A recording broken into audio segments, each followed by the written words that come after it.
Hello everyone, good morning. নতুন একটা সকালে আবার তোমাদের সামনে চলে আসলাম একটা ছোট্ট মিনি ব্লগ নিয়ে।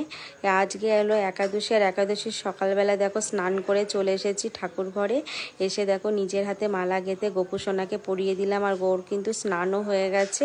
তো দেখো মালাটা পরে কত সুন্দর লাগছে। তারপরে এইদিকে দেখো ফলগুলো আমি ধুয়ে নিচ্ছি, আর একাদশীর দিনে একটা ফল অন্তত ঠাকুরকে নিবেদন করা উচিত। তো আমি এদিকে ফলগুলো বানিয়ে থালায় সাজিয়ে দিচ্ছি।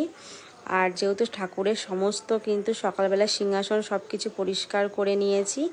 তারপরে দেখো এদিকে ঠাকুরের ভোগ লাগিয়ে দিচ্ছি, আর ভোগে কিন্তু আমি তুলসী পাতা দিয়েছি। আর যে ঠাকুরকে মানে তুলসী পাতা দিয়ে বাদ বাকি ঠাকুরকে তো তুলসী পাতা দেওয়া যায় না, তো তাদের আমি ফুল দিয়েছি। তারপরে এইদিকে দেখো আমার সমস্ত ডালা সাজিয়ে আমার এইদিকে পুজো দিয়ে দিচ্ছি। তারপরে পুজো হয়ে গেল। এদিকে দেখো ঠাকুরের প্রসাদটা এটাই সকালবেলা খেয়ে নেব। তো তারপরে দেখো দুপুরবেলা করেছিলাম শ্যামা চালের সঙ্গে